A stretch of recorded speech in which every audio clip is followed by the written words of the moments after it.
Good evening and welcome to Blueprint Explosive Exclusive. I'm Madhav Das Gopalakrishnan. It's a disaster unleashed high in the Himalayas. Thousands of meters above the sea level, a trail of devastation has been left across Nepal and Tibet. Torrents of water, mud, ice, rocks and massive boulders that have come crashing down the valleys of Nepal, devastating communities and leaving destruction in their wake. Entire stretches of roads have disappeared. Bridges have been damaged or washed away. Power projects have been hit. Homes and settlements have been buried under mud.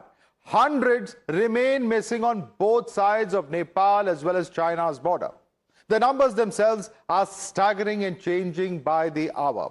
While officials have reported over 250 deaths in Nepal, as per many international agencies, nearly 1,000 are missing in Nepal and Tibet after these catastrophic floods. Hundreds of foreigners amongst those who are unaccounted for.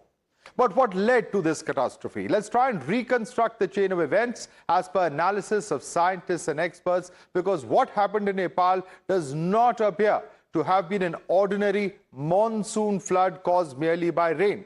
While there was no simple sequence of torrential rain followed by rivers gradually overflowing their banks, what scientists believe is that the catastrophe might have begun with something far more dramatic taking place.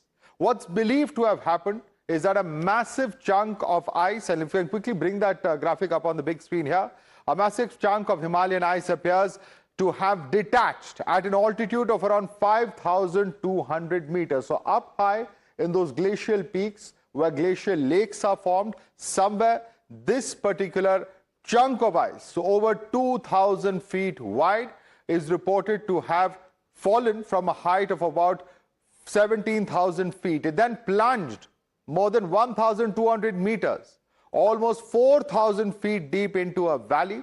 And from where the disaster hit in Rasuwa, this is in fact where it has taken place. This is the Bhotekoshi River. It's a main river that is flowing south from the direction of Tibet through Nepal and eventually to the plains of Nepal into India. There's also Lendekhola, which is a smaller tributary, which of course is part of where this has all taken place, and the sudden flood that has taken place with little local rain in that particular area, the likely cause is the ice rock avalanche. It's not likely to have happened due to any kind of earthquake in that particular region. Now, there was a seismic event. The earthquake took place at 8:37 a.m. The time, of course, was that the magnitude is believed to have been 4.4 on the Richter scale, and the epicenter is near the Nepal-Tibet border, is what we are told. A moderate quake that shook the ice-covered slopes. Ice rock avalanche then takes place. And what do we see taking place? In fact, those huge chunks of ice that fall down from that huge, altitude of about 4,000 meters, completely crushing everything in its way, bringing along with it rocks, bringing along with it water. And as it melts down downhill, as it cools downhill, flows downhill, the natural flow of the Lendekhola is stopped. The ice rock debris then gushes into that particular area, is what we are told, leading to the down valley movement. They've all detached from the glacier, and the cascade in that narrow river valley area then takes place due to the sudden outburst of the flood. While the river was blocked temporarily and the ice, rock and debris have gushed in, the natural flow was stopped for a while, and then the dam fails and there's an outburst of flood. What's also very clear is that by 9 a.m., the surge has raced downstream. They've also, of course, shown how various bridges, one would imagine in a situation like this, typically, human thinking would be if you're standing atop a bridge, you're safe. In this case, even the bridges were washed away. Look at that multi-story immigration complex at the Chinese border, which was completely washed away. The entire parking, all the vehicles, the buses, the cars, the people, everyone washed away with that tower of wall of water and ice that seems to have completely wiped away everything across from there. But let's also tell you what India's Ministry of External Affairs has said. Remember, there are a total of 288 Indians who still remain unaccountable for in Nepal. There are 73 Indians who are working at the Trishuli 1 project itself who are missing. 21 Indians from Tamil Nadu at this point of time, we are told, have been rescued. There were those who are heading for the Kailash Mansarovar Yatra. 200 Indians in Tibet have sought India's assistance in trying and evacuating them from there. India has come out to say that India stands with Nepal at this time of crisis. They are ready for all aid to be provided. Let's listen in to what was stated. 1,300 hours today, we have been able to rescue 21 Indian nationals. These 21 group of 21 people are from Tamil Nadu, and we are making available their names on our X handle, so you can get the details.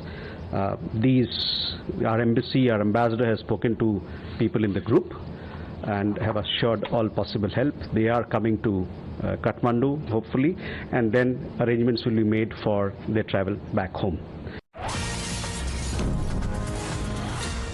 For the first time since the incident, Times Now has been able to establish contact with stranded Indian nationals who've been rescued in Nepal. This report is coming in from the Trishuli military camp. Watch this ground report by Kritika Tiwari. 21 tourists who were on their way to the Mansarovar pilgrimage have been rescued. This information has been confirmed, and in fact, we're currently being joined by the group as well, who have survived the catastrophic flash flood that occurred right in front of their eyes. In fact, before I speak any further, I'll bring you straight the voices of the people who were able to survive this. They say that they climbed up steep hills for non-stop 45 minutes in order to save their lives. Around 8:30, 8:45 morning. In a matter of 15 minutes, everything was wiped away. Right. But only our vehicle was survived. I think it's a God's wish, I think. Right. And we had a terrible time climbing the rock terrain. And overnight we stayed there. The next morning, the army came and rescued us. We saw some blast, something blast sound. Suddenly got the water, we are just in the river was running. Suddenly it was heavy running waters, slushy waters. Going very forcefully, it was started going. All the debris, everything. The debris, everything. Not debris, only water force with the pressure. Then by the pressure. So suddenly I saw that within seconds, I was in the backside of the van. So I saw the backside. So when the water was going, it was just pulling away the lamp post. It was dropping it. Then suddenly, whatever the things nearby, it was just dying. Mud blowing, like that, no? And a bomb blasting, and smoke, black smoke again. And then we started climbing there because mud is coming and it's pulling all the lorry, car, jeep and everything. So we were scared. On that side one door is there, but we can't come down. Driver seat, steering. We came down from that way and we started climbing. Now, these are the 21 individuals who've been rescued, the Indians who've been rescued. Let's play out a video for you that's been also released by one of these 21 Indian nationals who were rescued from the floods. And this shows you just how close the flood water came to the rescued individuals. Imagine the shock if you were inside a vehicle and next to you, this is the scene, the flood water flowing just a few feet away from where you are, and you can see vehicles, you can see cars, you can see lorries, trucks, all being swept away with the might of the river that is flowing right next to you. Kritika is joining us at the moment, who's getting us all those ground reports from the Trishuli Air Base. We also have Adib joining us as well. He's also reporting to us from a spot which is affected in Nepal. Kritika, coming to you first. You've spoken to these 21 individuals. The scare that they've had, the kind of experience that they've had, they were on their way to Kailash Mansarovar, but this has been a life and death experience for them, and they have described in great detail what their harrowing experience has been. What, of course, have they gone through, number one, and number two, what do we know about the other 288 Indians who have not yet been accounted for?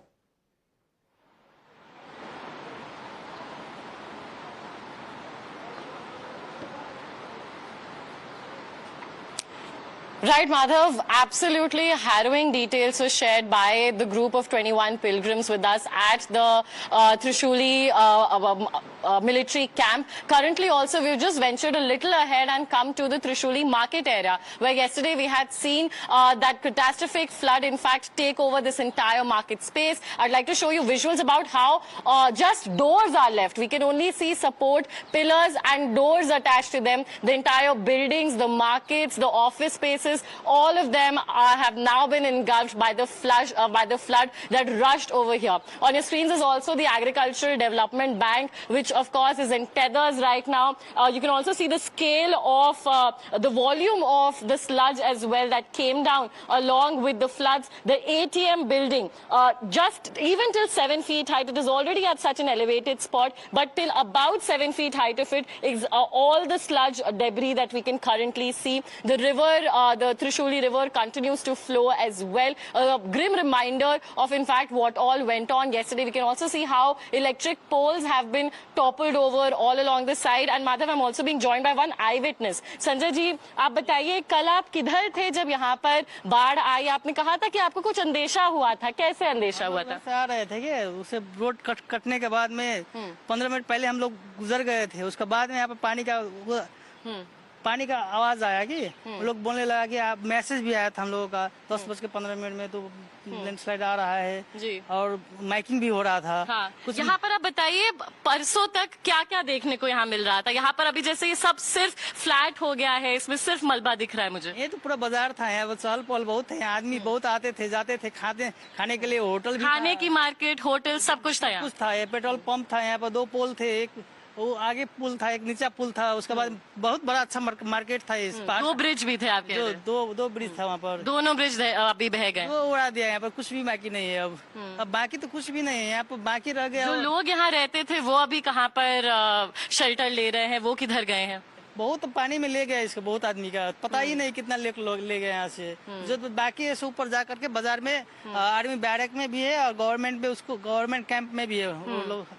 So this is what Madhav Sanjay is also telling us, which also gives us an estimation of, in fact, the missing Indian nationals as well over here. This entire market space was brimming with life just day before yesterday, and today it's all under sludge. In fact, we can see AC units lying away. We can see crates. This was supposed to be a food market, a very happening place with offices as well. None of that can, in fact, no one would say. All that right, such and was the Kritika, scene you're the first Indian reporter, in fact, perhaps one of the first reporters at all reaching that particular location in Trishuli. I'd like to thank you for getting us those exclusive reports ahead of all other channels and bringing out the real suffering, the real misery of those who've been through these harrowing experiences. And certainly, of course, at a time when Nepal is trying to rebuild itself, it's very important for us to understand exactly what the factual position of this massive humanitarian crisis is on ground. Kritika, stay with us. Let me also get in a word from Adib. Adib, I believe you're at Chitwan, and that's also a location where over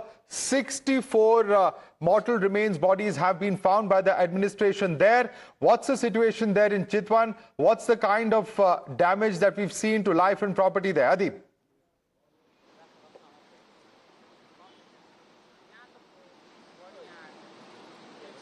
Well, Madhav, see, first of all, this is the Chitwan River, but the kind of waves that are swelling up in this particular river, it doesn't feel like a river anymore. It feels like an ocean. You can see the extent of waves that has now swelled up in this particular river. You can also see that how they are crashing up on this particular bridge. And I am joined by 3 eyewitnesses who were present at this particular spot when the bodies started floating from that particular area, which is the Raswa, where it is the most affected, and it is being said that the first tragedy, the first flood that hit was that place, and now what these young people saw, that they themselves saw that how bodies started coming to this point. सबसे पहले तो अपना नाम बता दीजिए और कल यहाँ पर कितने बजे आप लोगों ने यहाँ पर क्या देखा, क्या हुआ था? मेरा नाम राकेश कुमार यादव है. 4-4:30 बजे के करीब में उधर से आया, पानी बहुत तेज में आया था. ये सब लाश था और पेड़ बहुत था, है ना, यही सब था. कुल कितनी बॉडीज रही होंगी? टोटल 2 थे. मैं भी वीडियो कर रहा था, है ना, मेरा ब्लॉग चैनल है. मैंने लड़की का लाश देखा, पहले मैं नहीं देखा. सबको बोला पुलिसहरुको, इधर लड़की का लाश था, उधर एक अंकल का लाश था. सिर्फ 2 ही मिले मगर ऊपर ज़्यादा ही थे लास्ट। Okay. आप जब यहाँ पर आए तो कितने बजे आप पहुंचे थे, क्या आपने देखा? क्या Kritika and Adeep, I'm going to request you to hold on to your thoughts for just a moment. I'd like to thank you for joining us with all those exclusive ground reports. We're going to come back to you and keep reporting through the evening as well as the next few days throughout this entire crisis. But let's quickly now shift focus. Let me go across to Sandeep Das, who's a QC engineer or the quality control engineer at the Trishuli 1 project. Sandeep Das ji, हमारे साथ जुड़ने के लिए बहुत-बहुत धन्यवाद. And let me begin by asking you, tell us what your profile is, what exactly is the work that you do there, और आपके सामने हुआ क्या था? Please describe that for us, Mr. Sandeep Das. कल जो है जिस टाइम 9 बजे आसपास नेपाली समय 9 बजे आया बाढ़, तो 4-5 मिनट पहले सायरन बजा, तो बोला नहीं भागो, इस यहाँ से भागो। तो सब लोग भागने लगे, तो मैं भी सोचा कि अब जितना सामान है अब उतना तो नहीं ले जा पाऊंगा, थोड़ा करके मैं भी सामान ले गया। उसी समय थोड़ा मैं पहाड़ चढ़ने लगा, उसी समय इतना बाढ़ का कहर था, आपको मैं बता नहीं सकता, इतना मतलब तेज था, लेकिन 2 सेकेंड से मैं बच गया। जैसे जो बाढ़ का कहर था ना, उससे जितना भी कंस्ट्रक्शन वाला चीज सब आसपास में सब ले गए, कंटेनर और जितना मतलब इंस्ट्रूमेंट था, आदमी समेत हाथाहाथी है। अब कितना है वो तो बाद में पता चल ही जाएगा। संदीप जी, आप उनके बारे में क्या बता सकते हैं? उनकी क्या हुई? जो आपके साथ लोग खड़े थे उनका क्या हुआ? मेरे साथ कम से कम 50 आदमी थे। हाँ, वो सब बच गया, जितना मतलब पहाड़ चढ़े वो बच गया। और नीचे क्या हुआ मालूम नहीं सब, क्योंकि जहाँ भी वही पूरे खाली जगह, पहले तो घर सब था, बोले बाद में कुछ नहीं देखा। और आपको बचाया कैसे गया, बता सकते हैं आप हमें? जैसे मतलब वो जो सेफ्टी होता है, वो जैसे सायरन बजाया तो मैं भी कहने लगा भागो, यहाँ पर नहीं, यहाँ ठीक सेफ नहीं है, चलो भागो। तो सब जितने आदमी मेरे आसपास था सब भागने लगा, मैं भी भागने लगा। तो इतना मतलब आया न बाढ़, तो हम ऊपर चढ़ गए थे, तो बच गया मैं। और ये बता सकते हैं कि आपको आखिर वहां पे बचाया कैसे गया? पहाड़ चढ़ने में कल तो दिन भर पहाड़ी चढ़ा, 13 घंटा लग गया। मतलब आर्मी का क्या रोल रहा है इसमें? आर्मी के भी सहयोग था? खास तो नहीं हुआ, वैसे ले गया हॉस्पिटल में भरना किया, वहीं पर रह के थोड़ा के कुछ खाया। वही सुबह में आया तो वो एक था मतलब हॉल था, उसमें रखा, लेकिन इतना मतलब थक गया था ना, थका हुआ था, तो सोचे नहीं यहाँ सेफ नहीं है, इसलिए हम सोचे अब काठमांडू चला जाता। वो तो हेलीकॉप्टर से 2-3 घंटा पहले यहाँ पे आया, और काठमांडू कुछ देर में चले जाएंगे। संदीप जी, इस तरह की घटना क्या पहले कभी हुई है? क्या आपने इस तरह की कहर पहले कभी देखा है? पहले बता रहा था, जैसे मेरे 4-5 महीना हुआ वहाँ पे जॉब करते हुए, उससे एक वर्ष पहले के बाद है, 1 साल बाद पहले वहाँ पे इतना मतलब इन्फ्लुएंस वाला फ्लड नहीं आया था, लेकिन इससे कम आया था। और आप सरकार से इस वक्त क्या मांग करेंगे? क्या मांगा, इतना मतलब सबको, मेरा तो सामान्य जान तो बच गया। अगर वो चाहे तो अगर कुछ करते तो अच्छा होता। हमारे साथ जुड़ने के लिए बहुत बहुत धन्यवाद। We certainly hope that you as well as all your colleagues are safe. Thank you so much, Sandeep Das, for joining us. And in fact, let's also, of course, go across to Rajendra Mahato, former Deputy Prime Minister of Nepal, who's joining us. Thank you so much, Mr. Mahato, for speaking to us. सबसे पहले ये बताइए कि जिस तरह से बाढ़ की कहर हमने देखी है नेपाल में, जैसे डेथ टोल बढ़ता जा रहा है, सैकड़ों लोग वहां पे मिसिंग बताए जा रहे हैं, क्या आप मानते हैं कि नेपाल की सबसे बुरी एक तरह से इकोलॉजिकल डिजास्टर्स में से एक है ये? आप कैसे असेस कर रहे हैं इसे? जो कल ये त्रासदीपूर्ण जो घटना घटी, अभी सरकारी आंकड़ा जो दिख रहा है करीब 800-900 मिसिंग कह रहा है, लेकिन हजारों मिसिंग है। और डेड बॉडी मिला, करीब 400 का डेड बॉडी मिला है। इसमें काफी पर्यटक भी है, काफी जनधन की क्षति हुई है, जिसका अभी राहत और बचाव कार्य अभी भी जारी है, चल रहा है। तो ये बहुत ही दुखद और दुर्भाग्यपूर्ण अवस्था है अभी नेपाल में। क्या आज हम किसी तरह से फर्मिटी से कह सकते हैं कि इसका कारण क्या रहा होगा? क्योंकि ग्राउंड रिपोर्ट्स क्या आ रही है आपके पास? कई तरह की थियरीज है। कुछ लोग कह रहे हैं कि ग्लेशियर का चंक है जो टूट के गिर के नदी की ओर आया है और उसके वजह से जो है ये बाढ़ आई है। आपको क्या समझ आ रहा है इस पूरे मामले को लेकर? हाँ, ऐसा है। यहाँ काठमांडू में या नेपाल में इस प्रकार की चर्चा व्यापक रूप से हो रहा है। ये फ्लड तो बिना बरसात का फ्लड आ गया ना, तो फिर तो जो आपने कहा वहाँ जो रिवर ब्लॉक था और ये होने के बाद वहां से ये हुआ है, उसके कारण ये नुकसान हुआ है, फ्लड आया नेपाल में। तो ये बात तो है, यहाँ काफी चर्चा है कि हाँ कारण वही है। जो तिब्बत साइड में जवाब था, वहाँ वो नदी ब्लॉक हुआ था, बर्फ का जो ये हुआ था, पहाड़ जो गिरा था। तो ये सारी बात पहले से हुआ होगा और पानी का जवाब धीरे धीरे बढ़ा होगा और फिर उसके बाद वो ब्रस्ट हुआ होगा और फिर उसे क्षति हुई। यहाँ ऐसा यहाँ है, यहाँ इस बात को लोग कह रहे हैं।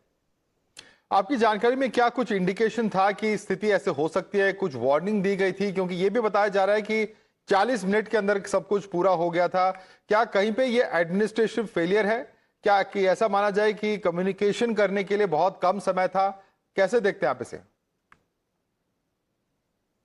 ऐसा है कि यहाँ जो मीडिया में आ रहा है, जो जिस बात की चर्चा हो रही है नेपाल में, करीब 40-50 मिनट का समय वहां से, जहाँ ये स्रोत है इसका, वहां से नेपाल आने में करीब 40-50 मिनट लग सकता है। तो ये क्यों नहीं सूचना आया? जब क्योंकि वो तो हाई टेक चाइना साइड में, तिब्बत साइड में, वहां तो उसका अपना सैटेलाइट सब कुछ है। कोई भी हलचल हो वहाँ तो जानकारी तो हो ही जाती होगी। फिर सूचना क्यों नहीं आया? ये तो ये है यहाँ, ये मीडिया में बात को काफी जोर तोड़ से लोग कह रहे हैं। पूर्व सूचना जानकारी होती तो इतना क्षति नहीं होता।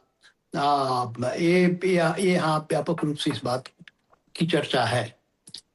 और कई सारे ऐसे थियरीज हैं कि चाइना की तरफ से जो वार्निंग्स थी नहीं आई थी, क्या डिले था? अब ये भी कहा जा सकता है कि उनकी इमिग्रेशन सेंटर जैसे हम देख रहे हैं पूरी तरह से बह गया था। उनके सरकार की भी कहीं ना कहीं एक तरह से हैंडीकैप रही होगी कम्युनिकेशन में। क्या इसे मानते हैं आप? नहीं, आज के युग में वो इमिग्रेशन वहां भगदड़ जो मचा, उसके 5-10 सेकेंड में वहां फ्लड आ गया था। तो वहां के जो सरकारी निकाय है चाइना का, उसको भी जानकारी नहीं थी। नेपाल सरकार को जानकारी होती तो अलर्ट पहले हो ही गया होता। तो नेपाल सरकार को तो जानकारी थी ही नहीं। इवन चाइना जो आपने कहा, वो इमिग्रेशन ऑफिस जो बॉर्डर पे है, वहां भी जानकारी, वहां भी काफी तहस-नहस, काफी लोग वहां जाने गई वहां। तो इससे लगता है कि ये सूचना नहीं मिला, इतना बड़ा हादसा का सूचना नहीं मिला और इसका कारण हुआ कितना बड़ा क्षति हुआ। राजन जी, हमारे साथ जुड़ने के लिए बहुत बहुत धन्यवाद। So that's the situation on ground, communication. Lot of questions about whether there could have been better communication. Was this preventable? What are the lessons to be learned? Many such questions that arise from this, Mr. Mato. I'd like to thank you so much for speaking to Times Now this evening. With that, we're slipping into a very quick break. More news and updates follows on the other side.